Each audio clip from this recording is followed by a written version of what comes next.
சாப்பாட்டை அவசியம் கேட்க வேண்டியது. இன்று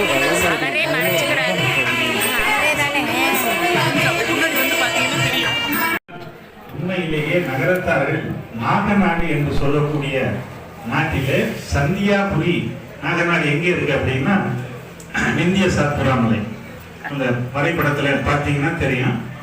அங்கதான் நம்முடைய உண்மையான தோற்றம்.